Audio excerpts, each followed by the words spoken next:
എനിക്ക് ഇൻസ്പയർഡ് ആയിട്ടുള്ള ഒരു ഇന്റർവ്യൂ ആയിരുന്നു നമ്മളെ ലീഗൽ മെട്രോളജി ഇൻസ്പെക്ടറിൽ 3rd റാങ്ക് കിട്ടിയ അപർണ ചേച്ചിയുടെ ഒരു ഇന്റർവ്യൂ. അപ്പോഴെങ്കിലും എനിക്കൊരു നിരാശ വരുവാണെങ്കിൽ ഞാൻ യൂട്യൂബിൽ ഞാൻ സെർച്ച് ചെയ്യും, ഇതുപോലെ I+ റാങ്ക് ഹോൾഡേഴ്സ് ഇന്റർവ്യൂ എന്ന് പറഞ്ഞ് ടൈപ്പ് ചെയ്യും. ആ ചേച്ചിയുടെ ഇന്റർവ്യൂ കാണും. ഓട്ടോമാറ്റിക്കലി നമ്മളിങ്ങനെ എനർജറ്റിക് ആവും. സാർ ഇങ്ങനെ പറയും, എന്തുകൊണ്ട് ആദ്യത്തെ 5 റാങ്കിൽ ഒരാൾ നമ്മൾ ആയിക്കൂടാ, നമ്മളെ കുട്ടികൾ എപ്പോഴും ആദ്യത്തെ 5ൽ വരണം എന്ന് പറയുമ്പോൾ ഞാൻ എൻ്റെ അമ്മയോട് പറയാറുണ്ട്, ആ ഒരു 5ൽ ഒരാൾ എനക്കും ആവണം എന്ന് ഞാൻ പറയും. നമ്മൾ പൗലോ കൊയ്ലോ പറഞ്ഞിട്ടുണ്ടല്ലോ, നമുക്കൊരു അതിയായിട്ടൊരു ആഗ്രഹം ഉണ്ടെങ്കിൽ ഈ പ്രപഞ്ചം മുഴുവൻ നമ്മളെ കൂടി ഉണ്ടാവും എന്ന് പറയുന്നത്.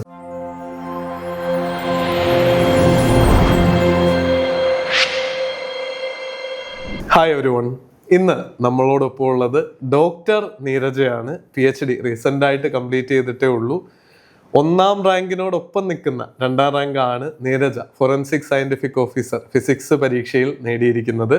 കാര്യം 73.67 മാർക്ക് തന്നെയാണ് 1ഉം 2ഉം സ്ഥാനങ്ങളിലുള്ളവർ നേടിയത്. പ്രായം കൊണ്ട് മാത്രം വളരെ ചെറുപ്പമാണ്. പഠനം കഴിഞ്ഞ് ഉടനെ തന്നെ ജോലിയിലേക്ക് പ്രവേശിക്കാൻ പോകുന്ന ആളാണ് നീരജ. ഓൾറെഡി ഗസ്റ്റായിട്ട് വർക്ക് ചെയ്യുന്നുണ്ടല്ലേ? നീരജയുടെ ബേസിക് ആയിട്ടുള്ള ഇൻഫർമേഷൻ നമ്മുടെ വിദ്യാർത്ഥികളോടൊന്ന് പറയാമോ? എവിടെയാണ് BSc-യും MSc ഒക്കെ ചെയ്തത്? PhD വരെയുള്ള പഠനയാത്ര എങ്ങനെയായിരുന്നു? ഓക്കെ സർ, ഞാൻ കാസർഗോഡ് ജില്ലയിലെ ചന്ദേര ഗ്രാമത്തിലാണ് എൻ്റെ നാട്. ഞാൻ ഡിഗ്രി പഠിച്ചത് BSc ഫിസിക്സ് ആയിരുന്നു കണ്ണൂർ ജില്ലയിലെ പയ്യന്നൂർ കോളേജിൽ. പിന്നീട് PG ഫിസിക്സ് തന്നെ കാസർഗോഡ് ജില്ലയിലെ Nehru arts and science college Kanhangad പഠിച്ചു. അതിനുശേഷം PG 2020 പാസ് ഔട്ടായ ഉടനെ തന്നെ ഞാൻ PhDക്ക് ജോയിൻ ചെയ്തു. കണ്ണൂർ യൂണിവേഴ്സിറ്റിയിലെ പയ്യന്നൂർ കോളേജിലെ ഡോക്ടർ പ്രകാശ് വി സർ ആയിരുന്നു എൻ്റെ ഗൈഡ്, റിസർച്ച് ഗൈഡ്. ഓക്കെ, അപ്പോൾ തുടർച്ചയായിട്ട് പഠിച്ചു വന്ന ഒരാളല്ലേ? ഇതിന് ശേഷം PSCയിലേക്ക് എങ്ങനെ എത്തി? ഇത് എത്രാമത്തെ എക്സാം ആയിരുന്നു? പ്രിപ്പയർ ചെയ്ത് എഴുതുന്ന പരീക്ഷകളുടെ കൂട്ടത്തിൽ PSC ജേർണി ഒന്ന് പറയാമോ? പറയാം. എന്താണെന്ന് വെച്ചാൽ ഞാൻ PhDക്ക് ജോയിൻ ചെയ്തതിന് ശേഷമായിരുന്നു CSIR നെറ്റ് എക്സാമിന് വേണ്ടി പ്രിപ്പയർ ചെയ്യുന്നത്. യൂണിവേഴ്സിറ്റീൻ്റെ എൻട്രൻസ് വഴിയായിരുന്നു എനിക്ക് PhDക്ക് അഡ്മിഷൻ കിട്ടുന്നത്. അതിനുശേഷം എനിക്ക് CSIR നെറ്റ് കിട്ടേണ്ട ഒരു ആവശ്യം ഉണ്ടായിരുന്നു. അങ്ങനെ ഞാൻ അതിനുവേണ്ടി പ്രിപ്പയർ ചെയ്തുകൊണ്ടിരിക്കുന്ന ആ ഒരു കൂട്ടത്തിലാണ് ഇങ്ങനെ ഒരു ഫോറൻസിക് സയൻറ്റിഫിക് ഓഫീസറുടെ നോട്ടിഫിക്കേഷൻ കാണുന്നത്. CSIR നെറ്റിന് ഞാൻ എല്ലാ സിലബസും കവർ ചെയ്ത് തൊട്ട് മുന്നത്തെ എക്സാമിന് എനിക്ക് 0.6 മാർക്കിനായിരുന്നു നെറ്റ് നഷ്ടപ്പെട്ടത്. അപ്പം ആ ഒരു നിരാശയിലിരിക്കുന്ന കൂട്ടത്തിലാണ് ഇങ്ങനെ ഒരു നോട്ടിഫിക്കേഷൻ വരുന്നത് ഞാൻ അറിയുന്നത്. അപ്പം തന്നെ ഞാൻ അതിന് അപ്ലൈ ചെയ്തു. പിന്നീട് എനിക്ക് വേണ്ടത് നമ്മൾ CSIR നെറ്റിൻ്റെ ഒരു സിലബസ്, ആ ഒരു എക്സാം പാറ്റേൺ അല്ലല്ലോ PSC എന്ന് പറയുന്നത്. അപ്പം നമുക്കൊരു കോച്ചിങ് ആവശ്യമായിട്ട് വരും എന്തായിട്ടും. അപ്പം ഞാൻ നമ്മൾ യൂട്യൂബിൽ ഞാനിങ്ങനെ ജസ്റ്റ് സെർച്ച് ചെയ്തു, കോച്ചിങ് സെൻറ്ററിനെ കുറിച്ച് സെർച്ച് ചെയ്തപ്പോഴാണ് അതുൽ സാറിൻ്റെ ഒരു ക്ലാസ് കാണുന്നത്. ക്ലാസിക്കൽ മെക്കാനിക്സിലെ ഡിഗ്രീസ് ഓഫ് ഫ്രീഡത്തിനെ കുറിച്ചുള്ള ഒരു ക്ലാസ് ആയിരുന്നു. ആ ഒരു ക്ലാസ് ഞാൻ മുഴുവനായി ഇരുന്ന് കണ്ടു. പിന്നെ ഞാൻ മറ്റൊരു കോച്ചിങ് സെൻറ്ററിനെ കുറിച്ച് ആലോചിച്ചില്ല. എനിക്കിത് തന്നെ മതി. സാറിൻ്റെ ആ ഒരു ക്ലാസ് എടുക്കുന്ന ആ ഒരു രീതി കണ്ടപ്പോൾ വല്ലാണ്ട് ഞാൻ ഇംപ്രസ്ഡ് ആയി. ഇത് മതിയെന്ന് ഞാൻ ഉറപ്പിച്ചു. അങ്ങനെ അപ്പം തന്നെ ഞാൻ I+ലേക്ക് വിളിച്ചത്. ആ ഒരു ടൈമിൽ തന്നെ ഞാൻ I+ലേക്ക് വിളിച്ച് ജോയിൻ. ആദ്യത്തെ PSC പരീക്ഷയാണ് അപ്പോൾ എഴുതുന്നത്? അതെ, ആദ്യത്തെ PSC പരീക്ഷ. അതിൽ തന്നെ ഏറ്റവും ടോപ്പ് മാർക്ക് മേടിക്കാനും പറ്റിയല്ലേ? പറ്റി. കൺഗ്രാറ്റുലേഷൻസ്. അപ്പോൾ ഈ ഒരു യാത്രയെ പറ്റി നമ്മുടെ വിദ്യാർത്ഥികൾക്ക് അറിയാൻ ആഗ്രഹം ഉണ്ടാവും. ഞാൻ എപ്പോഴും ഇന്റർവ്യൂവിന്റെ സമയത്തും പറയുന്ന, ഈ ഇന്റർവ്യൂ കാണുമ്പോഴായിരിക്കും ഒരാൾ ഇൻസ്പയർഡ് ആവുകയെന്ന്. നീരജ അങ്ങനെ ഇൻസ്പയർഡ് ആയ സന്ദർഭങ്ങളുണ്ടോ? ഉണ്ട് സർ. ഞാൻ പറഞ്ഞില്ല, I+ൽ ജോയിൻ ചെയ്ത ഉടനെ നമ്മൾ അതുൽ സാറിൻ്റെ ആയിട്ട് നമുക്കിങ്ങനെ ലൈവ് സെക്ഷൻസ് ഒക്കെ ഇടയ്ക്ക് ഉണ്ടാവാറുണ്ടല്ലോ. അപ്പോൾ സാർ എപ്പോഴും പറയും, നമ്മൾ ആദ്യത്തെ 5 റാങ്കിൽ ഒരാളായിരിക്കണം എന്ന് സാർ എപ്പോഴും പറയും. അത് വല്ലാണ്ട് ഒരു എക്സാം എഴുതുന്ന ഒരു കുട്ടിക്ക് അത് വല്ലാത്തൊരു ഇൻസ്പിറേഷനാണ്, മോട്ടിവേഷനാണ് ആക്ച്വലി. സാർ ഇങ്ങനെ പറയും, എന്തുകൊണ്ട് ആദ്യത്തെ 5 റാങ്കിൽ ഒരാൾ നമ്മൾ ആയിക്കൂടാ, നമ്മളെ കുട്ടികൾ എപ്പോഴും ആദ്യത്തെ 5ൽ വരണം എന്ന് പറയുമ്പോൾ ഞാൻ എൻ്റെ അമ്മയോട് പറയാറുണ്ട്, ആ ഒരു 5ൽ ഒരാൾ എനക്കും ആവണം എന്ന് ഞാൻ പറയും. അങ്ങനെയായിരുന്നു ഞാൻ പഠിച്ചു തുടങ്ങിയത്. എന്തായാലും എനിക്കിത് വേണമെന്നില്ല ഒരു തുടക്കത്തിൽ തന്നെ ഞാൻ എക്സാമിന് അപ്ലൈ ചെയ്ത് ക്ലാസ്സിന് ജോയിൻ ചെയ്ത് അപ്പോൾ തന്നെ ഞാൻ ഉറപ്പിച്ചത്, ഇത് എനിക്ക് എന്തായാലും വേണം, ഈ ഒരു ജോലി എനിക്ക് എന്തായാലും വേണം. ഒന്നാമത് ഫിസിക്സിന് എക്സാംസ് കുറവാണ്, PSC എക്സാംസ് കുറവാണ്. പിന്നെ GK വെച്ചിട്ടുള്ള എക്സാംസ്, ജനറൽ എക്സാംസ് ഒന്നും ഞാൻ എഴുതാറില്ല, PSC എക്സാംസ്. അപ്പം എനിക്ക് എൻ്റെ ഫീൽഡിൽ തന്നെ എനിക്ക് നിന്ന് ഒരു ജോലി ചെയ്യണം എന്നായിരുന്നു എൻ്റെ ആഗ്രഹം. അങ്ങനെ ഇതൊരു വലിയൊരു ഗോൾഡൻ ഓപ്പർച്യൂണിറ്റി ആയിട്ട് ഞാൻ കണ്ടു. അവസരം ഒന്നിലധികം തവണ നമ്മളെ വന്ന് വിളിക്കൂല എന്ന് പറയുമല്ലോ. അപ്പോൾ ഇത് കിട്ടിയ അവസരമാണ്. നല്ലൊരു കോച്ചിങ് സെൻറ്ററിൽ തന്നെയാണ് ചേർന്നിട്ടുള്ളത്. കാരണം സാറിൻ്റെ ക്ലാസ് ഒരിക്കലും എന്നെ നിരാശപ്പെടുത്താറില്ല. ഓരോ ക്ലാസ് കാണുമ്പോഴും ഞാൻ സാറിൻ്റെ വലിയൊരു ഫാനായി മാറിക്കൊണ്ടിരിക്കും. ഇങ്ങനെ ആയിരിക്കണം ഒരു ഫിസിക്സ് അധ്യാപകൻ ക്ലാസ് എടുക്കേണ്ടതെന്ന് എനിക്ക് പലപ്പോഴും ഞാൻ ചിന്തിക്കാറുണ്ട്. ഇപ്പം ഞാൻ ഗസ്റ്റ് ലെക്ചറായിട്ട് ഇപ്പോൾ വർക്ക് ചെയ്യുകയാണല്ലോ, അപ്പോഴും ഞാൻ അതുൽ സാറിൻ്റെ ആ ഒരു മെത്തേഡാണ് ഫോളോ ചെയ്യുന്നത്. എങ്ങനെ നമുക്ക് ഡൗൺ ടു എർത്തായി ക്ലാസ് എടുക്കാൻ പറ്റും. കൂടാതെ നമ്മൾ I+ന്ന് റാങ്ക് ഹോൾഡേഴ്സിൻ്റെ ഒരു ഇൻ്റർവ്യൂസ് ഇതുപോലെ കണ്ടക്ട് ചെയ്യാറുണ്ടല്ലോ. അങ്ങനെ എനിക്ക് ഇൻസ്പയർഡ് ആയിട്ടുള്ളൊരു ഇൻ്റർവ്യൂ ആയിരുന്നു നമ്മളെ ലീഗൽ മെട്രോളജി ഇൻസ്പെക്ടറിൽ 3rd റാങ്ക് കിട്ടിയ അപർണ ചേച്ചിയുടെ ഒരു ഇൻ്റർവ്യൂ. അതിൽ ചേച്ചിയുടെ ആ ഒരു സ്റ്റഡി മെത്തേഡ് കേട്ടപ്പോൾ എനിക്കും തോന്നി ചേച്ചിക്ക് പറ്റിയല്ലോ, അപ്പോൾ അതുപോലെ ഫോളോ ചെയ്ത് കഴിഞ്ഞാൽ നമുക്കും പറ്റും എന്നുള്ള ഒരു സെൽഫ് മോട്ടിവേഷൻ അതിൽ നിന്ന് ഞാൻ തന്നെ എന്നെ മോട്ടിവേറ്റ് ചെയ്യും. നിരന്തരം ഞാൻ മോട്ടിവേറ്റ് ചെയ്യും. എപ്പോഴെങ്കിലും എനിക്കൊരു നിരാശ വരുവാണെങ്കിൽ ഞാൻ യൂട്യൂബിൽ ഞാൻ സെർച്ച് ചെയ്യും, ഇതുപോലെ I+ റാങ്ക് ഹോൾഡേഴ്സ് ഇൻ്റർവ്യൂ എന്ന് പറഞ്ഞ് ടൈപ്പ് ചെയ്യും. ആ ചേച്ചിയുടെ ഇൻ്റർവ്യൂ കാണും. അപ്പോൾ ഓട്ടോമാറ്റിക്കലി നമ്മളിങ്ങനെ എനർജറ്റിക് ആവും. അടിപൊളി. അപ്പോൾ അതുപോലെ ഈ ഇൻ്റർവ്യൂവും ഒരുപാട് പേരെ ഹെൽപ്പ് ചെയ്യട്ടെ എന്ന് ഞാൻ പ്രതീക്ഷിക്കുന്നു. അതുൽ സാറിനെ പറ്റിയിട്ടും നമ്മുടെ ട്രെയിനിങ്ങിനെ പറ്റിയൊക്കെ പറഞ്ഞു. അതോടൊപ്പം തന്നെ ഇന്റർവ്യൂവിൽ പരമാവധി മാർക്ക് സ്കോർ ചെയ്ത ആള് കൂടിയാണ് അല്ലെ നീരജ? എഴുത്ത് പരീക്ഷയിൽ 1 മാർക്കിന്റെ വ്യത്യാസം ഉണ്ടായിരുന്നെങ്കിലും ഇന്റർവ്യൂവിൽ അത് കവർ ചെയ്താണ് ഒന്നാമത്തെ ടോപ്പ് മാർക്കിലേക്ക് എത്താൻ പറ്റിയത്. ഇന്റർവ്യൂ ട്രെയിനിങ്ങും I+ന്റെ ആ ഒരു ഇന്റർവ്യൂ എക്സ്പീരിയൻസും എങ്ങനെയുണ്ടായിരുന്നു? സാർ, ഇന്റർവ്യൂ ട്രെയിനിങ്ങും ഇന്റർവ്യൂ എനിക്ക് തോന്നിയത് നമ്മൾ എങ്ങനെയാണ്, അതായത് എനിക്ക് ഇൻ്റർവ്യൂവിനെ കുറിച്ച് ഒന്നും അറിയില്ല. PSC ഇൻ്റർവ്യൂ എന്താണ്, എങ്ങനെയായിരിക്കും ഒന്നും എനിക്കറിയില്ല. അപ്പം ഞാൻ വല്ലാണ്ട് ടെൻഷൻ അടിച്ചിരിക്കുമായിരുന്നു. സാറിന് ഞാൻ ഇടയ്ക്കിടയ്ക്ക് ഞാൻ I+ൽ മെസ്സേജ് അയക്കും, ഇൻ്റർവ്യൂ എങ്ങനെയായിരിക്കും, എനിക്കിതിനെക്കുറിച്ച് വലിയ ധാരണയില്ല എന്ന് പറഞ്ഞ് എപ്പോഴും ഞാൻ ടെൻഷൻ അടിക്കുമായിരുന്നു. അപ്പോൾ സാറ് മുന്നേ നടന്ന ഇതുപോലെ ഇൻ്റർവ്യൂ ട്രെയിനിങ് അങ്ങനെയുള്ള ക്ലാസ്സസ് ഒക്കെ എനിക്ക് സാർ അയച്ചു തന്നിട്ടുണ്ടായിരുന്നു. നിതിൻ സാർ ആയിരുന്നു എനിക്ക് അയച്ചു തന്നിട്ടുണ്ടായിരുന്നത്. ഞാൻ എല്ലാ ട്രെയിനിങ്ങും, അതായത് നമ്മുടെ സയൻറ്റിഫിക് ഓഫീസറെ ഇൻ്റർവ്യൂ ക്ലാസ് മാത്രമായിരുന്നില്ല, അതിന് മുന്നേ നടന്ന കെമിസ്ട്രി റിലേറ്റഡ് ആയിട്ടുള്ളതായാലും അങ്ങനെ എല്ലാ ഇൻ്റർവ്യൂ ട്രെയിനിങ് ക്ലാസ്സസും ഞാൻ കാണുമായിരുന്നു. അപ്പം നമുക്ക് ഏകദേശം ഒരു ഐഡിയ കിട്ടി, നമ്മളെ പ്രൊഫൈൽ എങ്ങനെ ഫില്ല് ചെയ്യണം, നമ്മളവിടെ ഹോബീസ് അങ്ങനെയുള്ള കാര്യങ്ങളൊക്കെ എങ്ങനെയാണ് ഫില്ല് ചെയ്യേണ്ടത്, അപ്പം നമ്മൾ എങ്ങനെയാണ് പഠിക്കേണ്ടത്. അതിലിടയിൽ ഒരു സാറിൻ്റെ പേര് എനിക്ക് ഓർമ്മയില്ല, സാർ ഫിംഗർ പ്രിന്റ് സെർച്ചറിന്റെ ഒരു ഇന്റർവ്യൂവിന്റെ ഒരു എക്സ്പീരിയൻസ് ആ ഒരു ഇന്റർവ്യൂ സെഷനിൽ പറഞ്ഞിട്ടുണ്ടായിരുന്നു. നമ്മളതെല്ലാം ചെയ്യാൻ ശ്രമിക്കാറുണ്ട്. കറന്റ്ലി ജോലിയിലുള്ളവര് അവര് കുട്ടികളെ ഹെൽപ്പ് ചെയ്യണം എന്നുള്ള ആഗ്രഹത്തോടെ പ്രൊബോണോ ആയിട്ട് വന്നും നമ്മുടെ കുട്ടികളോട് ഇന്ററാക്ട് ചെയ്യാറുണ്ട്. അതാവണം.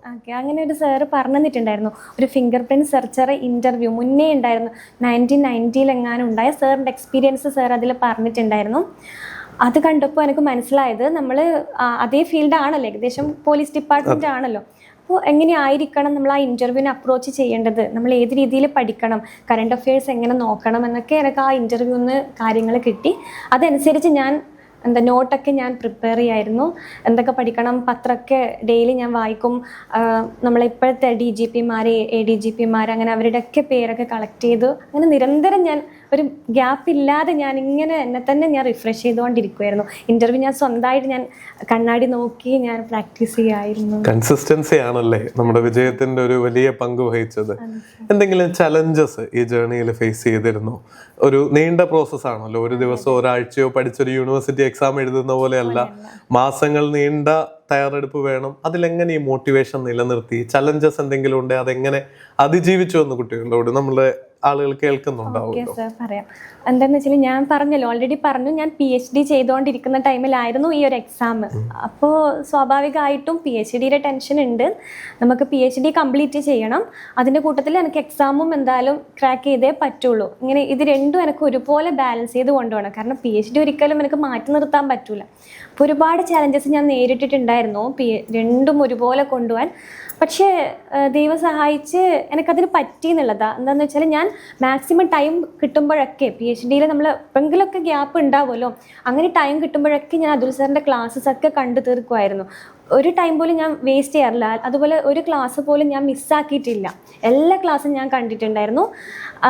ക്ലാസ് കാണും, ക്ലാസ് കണ്ട് അതിനുശേഷം സാർ എന്താണോ ഇന്ന് ടോപ്പിക്ക് കവർ ചെയ്തത് ആ ടോപ്പിക് റിലേറ്റഡ് ആയിട്ടുള്ള ടെക്സ്റ്റ് ബുക്ക് അത് ഞാൻ വായിച്ച് അണ്ടർലൈൻ ചെയ്യുമായിരുന്നു. കാരണം നമ്മൾ PSCയുടെ ഒരു പാറ്റേൺ ഇപ്പം മാറിയതല്ലേ, നമ്മൾ ടെക്സ്റ്റ് ബുക്കിലുള്ള സെൻറ്റൻസ് ഒക്കെ കൊടുക്കുമല്ലോ, അങ്ങനെ കൊടുത്തെങ്കിലോ എന്നുള്ള എന്താ ഒരു എക്സ്ട്രാ എഫേർട്ട് കൂടി നീരജയുടെ സൈഡിൽ എടുത്തു. എന്താ വെച്ചാൽ അതുൽ സാറിന്റെ ക്ലാസ് കണ്ടു, കാര്യങ്ങളൊക്കെ മനസ്സിലാക്കി. സാർ അത്രയും ഡൗൺ ടു എർത്ത് ആയിട്ടാണ് ക്ലാസ് എടുക്കുന്നത്. കാര്യങ്ങളൊക്കെ മനസ്സിലാക്കിയതിന് ശേഷം സാർ തന്നെ നമുക്ക് ടെക്സ്റ്റ് ബുക്കുകൾ പരിചയപ്പെടുത്തിയിട്ടുണ്ടായിരുന്നു. തീർച്ചയായിട്ടും അതില് വരുന്നത് തന്നെ, സോറി ഇന്ററപ്റ്റ് ചെയ്യുന്നതിന്, വന്നിറങ്ങുന്നതിന് ഒരു 10 ബുക്ക് ഇങ്ങനെ കെട്ടിപ്പിടിച്ചോണ്ടാണ് സ്റ്റെപ്പ് നടന്നു കയറുന്നത്. കറക്റ്റ്. അപ്പം ഞാൻ ആ ടെക്സ്റ്റ് ബുക്കൊക്കെ ഞാൻ കളക്ട് ചെയ്തിട്ടുണ്ടായിരുന്നു. ഓൾറെഡി ഞാൻ PG പഠിക്കുമ്പോഴേ ഒട്ടുമിക്ക ടെക്സ്റ്റ് ബുക്കും ഞാൻ വാങ്ങി വെച്ചിട്ടുണ്ടായിരുന്നു. അങ്ങനെ ഞാൻ സാർ എന്താണോ പഠിപ്പിക്കുന്നത് ആ ടോപ്പിക്ക് ഇതിൽ ഞാൻ കണ്ടുപിടിച്ച് അണ്ടർലൈൻ ചെയ്ത് പഠിക്കുമായിരുന്നു. അപ്പോൾ ചാലഞ്ചസ് ഒരുപാട് ഉണ്ടായിട്ടുണ്ട്. കാരണം നമുക്ക് ടൈം ഇല്ല എന്നുള്ളതായിരുന്നു ഒരു ചാലഞ്ച്. പക്ഷേ എന്തുകൊണ്ട് ഞാൻ അതൊക്കെ ഓവർകം ചെയ്തു. നമ്മുടെ ആഗ്രഹം കൊണ്ട് നമുക്കൊരു ആഗ്രഹം ഉണ്ടെങ്കിൽ, നമ്മൾ പൗലോ കൊയ്ലോ പറഞ്ഞിട്ടുണ്ടല്ലോ, നമുക്കൊരു അതിയായിട്ടൊരു ആഗ്രഹം ഉണ്ടെങ്കിൽ ഈ പ്രപഞ്ചം മുഴുവൻ നമ്മളെ കൂടി ഉണ്ടാവും എന്ന് പറയുന്നത്. അതുപോലെ എനിക്ക് ദൈവം സഹായിച്ച് ഒക്കെ നടത്താൻ പറ്റി. നിങ്ങൾ ഇത് കേൾക്കുന്നുണ്ടല്ലോ, പലപ്പോഴും നമ്മൾ ഒരിക്കലും വിദ്യാർത്ഥികളുടെ വിജയത്തിന് I+ ആണ് അതിന് റീസൺ ഒരിക്കലും പറയാറില്ല. കാര്യം നീരജയെ പോലെയുള്ള വ്യക്തികൾ തന്നെയാണ്.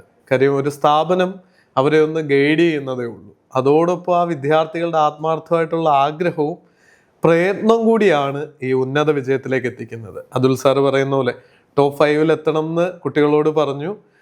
2, 3, 4, 5 റാങ്കുകൾ ടോപ്പ് 5 ഓൾമോസ്റ്റ് ഒരാൾ മാറ്റി നിർത്തിയ എല്ലാവരും തന്നെ I+ന്റെ വിദ്യാർത്ഥികളായിരുന്നു. 9 പേരുടെ ലിസ്റ്റിൽ 7 പേരും നമ്മുടെ കോഴ്സ് എടുത്ത് ഇന്റർവ്യൂ ട്രെയിനിങ് അറ്റൻഡ് ചെയ്തതാണ്. അപ്പോൾ ഈ ഒരു ജേർണിയിൽ വിജയത്തിന്റെ ക്രെഡിറ്റ് ഒരുപാട് പേർക്ക് കൊടുക്കാനുണ്ട്, കൂടെ നിന്നവര് സഹായിച്ചവരൊക്കെ. അതോടൊപ്പം തന്നെ ഈ വിജയം ഇനിയും ഒരുപാട് പേർക്ക് ഇൻസ്പയറിംഗ് ആവും. അപ്പോൾ അതിനായിട്ട് നമ്മുടെ ഈ വീഡിയോ കാണുന്ന വിദ്യാർത്ഥികളോട്, ഇനി പരീക്ഷകൾക്ക് തയ്യാറെടുക്കുന്ന, പ്രത്യേകിച്ച് ഫിസിക്സ് ഫോക്കസ്ഡ് ആയിട്ട് തയ്യാറെടുക്കുന്നവരോട് എന്ത് സജഷൻസ് ആ കൊടുക്കാനുള്ളത്? അവരോട് ആദ്യം തന്നെ പറയാനുള്ളത് നത്തിങ് ഈസ് ഇമ്പോസിബിൾ എന്നാ. കാരണം എൻ്റെ അടുത്ത് തന്നെ ഒരുപാട് പേര് പറഞ്ഞിട്ടുണ്ടായിരുന്നു, നമുക്ക് ഒരുപാട് ഗ്യാപ്പ് വന്നു, ഫിസിക്സ് PG കഴിഞ്ഞ് ഒരുപാട് ഗ്യാപ്പ് വന്നു, അതുകൊണ്ടൊന്നും പഠിക്കാൻ പറ്റിയിട്ടില്ല, എക്സാമിന് നന്നായി എഴുതാൻ പറ്റിയിട്ടില്ല എന്ന് കുറേ പേര് എൻ്റെ അടുത്ത് പറഞ്ഞിട്ടുണ്ടായിരുന്നു. പക്ഷെ അവരോടൊക്കെ എനിക്ക് പറയാനുള്ളത്, അതൊന്നും ഒരു എക്സ്ക്യൂസ് അല്ല. നമുക്കൊരു ആഗ്രഹം ഉണ്ടെങ്കിൽ നമുക്കത് ഏത് വിധേനയും അത് പഠിച്ചെടുക്കാൻ പറ്റുന്നതേ ഉള്ളൂ. എന്താണെന്ന് വെച്ചാൽ നമ്മൾ അതുൽ സാറിൻ്റെ ക്ലാസ്, ഇതുപോലെയുള്ള ക്ലാസ് ഞാൻ I+ന് മാത്രമല്ല ഇതുപോലെ ഒരുപാട് ക്ലാസ്സസ് ഉണ്ടാവുമായിരിക്കും. പക്ഷെ എന്നാലും നമ്മൾ കറക്റ്റായിട്ടും ഇതുപോലൊരു കോച്ചിങ് സെൻറ്ററിൽ എത്തിപ്പെട്ട് കഴിഞ്ഞാൽ നമുക്ക് ഓട്ടോമാറ്റിക്കലി നമ്മൾ ആ ട്രാക്കിലേക്ക് വീഴും. എന്താണെന്ന് വെച്ചാൽ ഞാൻ എക്സാമ്പിളായിട്ട് ഞാനിപ്പോൾ അതുൽ സാറിൻ്റെ തന്നെയാണ് പറയുന്നത്. സാറിൻ്റെ ക്ലാസ് കാണുന്ന ഒരു കുട്ടിക്ക് പോലും PG ഞാൻ മുന്നേ കഴിഞ്ഞു എന്നുള്ളൊരു പരാതി പറയാൻ ഉണ്ടാവില്ല. കാരണം സാർ അങ്ങനെയാണ് ആ ക്ലാസ് എടുക്കുന്നത്. എന്താണ് ഫിസിക്സ്? സാർ ഏറ്റവും ബേസിക്കാണ്. എന്താണെന്ന് വെച്ചാൽ ഈ generalised coordinates, degrees of freedom, ഈ 2 കാര്യങ്ങളാണ് സാറിൻ്റെ ആദ്യമായിട്ട് ഞാൻ കാണുന്ന ക്ലാസ്. പക്ഷേ ആ ഒരു ക്ലാസ് ഇത്രയും ഭംഗിയായിട്ട് ഞാൻ ഇതുവരെ എൻ്റെ ജീവിതത്തിൽ കേട്ടിട്ടില്ല എന്നുള്ളതാണ് ഒരു സത്യം. അപ്പോൾ എനിക്ക് പറയാനുള്ളത്, ഒന്നും എക്സ്ക്യൂസ് അല്ല. നമ്മൾ PG മുന്നേ കഴിഞ്ഞു, ഗ്യാപ്പ് വന്നു, കുട്ടികളുണ്ട്, അതൊന്നും പറഞ്ഞൊരു എക്സ്ക്യൂസ് ആയിട്ട് എനിക്ക് തോന്നുന്നില്ല. കാരണം നമ്മളൊരു കാര്യം ആത്മാർത്ഥമായിട്ട് ആഗ്രഹിക്കുകയാണെങ്കിൽ നമുക്കത് ഏത് വിധേനയും നേടിയെടുക്കാൻ വേണ്ടി പറ്റും. അതിനൊരു എക്സാമ്പിൾ തന്നെയാണ് ഞാൻ ഈ PhD ചെയ്യുന്ന കൂട്ടത്തിൽ ഈ എക്സാമിന് പഠിച്ചു, വിജയിച്ചു എന്നുള്ളത്. എനിക്ക് പറ്റുമെങ്കിൽ എല്ലാവർക്കും പറ്റും, നിങ്ങൾക്കും പറ്റും എന്നുള്ളതാണ് എനിക്ക് പറയാനുള്ളത്. തീർച്ചയായിട്ടും വളരെ ഇൻസ്പയറിംഗ് ആയിട്ടുള്ള ഒരു ജേർണി ആയിരുന്നു. ഈ തിരക്കുകൾക്കിടയിലും ഇപ്പം ജോലിയോടൊപ്പം നമ്മൾ ആ കോളേജിലിരുന്നാണല്ലേ ഈ ഇന്റർവ്യൂ ഷൂട്ട് ചെയ്യുന്നത് തന്നെ. ഓണപരിപാടിയുടെ ഇടയിലാണ് നമുക്ക് വേണ്ടിയിട്ട് ഇത്രയും സമയം നീരജ മാറ്റി വെച്ചത്. അപ്പം നീരജയോടും, നീരജ വർക്ക് ചെയ്യുന്ന സ്ഥാപനത്തോടും പ്രിൻസിപ്പളിനോടും ഒക്കെ പ്രത്യേകമായിട്ടുള്ള നന്ദി, സ്നേഹം അറിയിക്കുന്നു. ഇവിടെ നിർത്തരുത്. ഡോക്ടർ നീരജ നല്ലൊരു അധ്യാപികയായി അതുൽ സാറിനെയൊക്കെ കണ്ട് ആ ഒരു കൊതിയോടെ നോക്കി നിന്ന, അതുപോലെ നീരജയും ഒരുപാട് വിദ്യാർത്ഥികൾ ജീവിതത്തിൽ മാതൃകയാക്കട്ടെ, ഒരുപാട് പേർക്ക് വെളിച്ചമാവാൻ പറ്റുന്ന ഒരു അധ്യാപികയാവാനും ഇനിയും അടുത്തടുത്ത കരിയർ ഓപ്ഷൻസും ചോയ്സുകളും മുന്നിൽ കിടക്കുകയാണ്. ഇപ്പോൾ പ്രിപ്പറേഷൻ ഒരു പ്ലാറ്റ്ഫോം സെറ്റ് ചെയ്ത് കഴിഞ്ഞു. അതിലിനി ബിൽഡ് ചെയ്യാൻ വളരെ എളുപ്പമാണ്. തയ്യാറെടുപ്പുകൾ അവസാനിപ്പിക്കില്ല എന്ന് എനിക്കറിയാം. ഇനിയും നീരജയോടൊരു ഇൻ്റർവ്യൂവിനായിട്ട് നമ്മുടെ I+ന്റെ ടീമിനോടൊപ്പം തന്നെ മറ്റു ജോലികളിലും ഉയർന്ന റാങ്കിലെത്തി വരാൻ സാധിക്കട്ടെ എന്ന് ആശംസിക്കുന്നു. എല്ലാ നന്മകളും നേരുന്നു.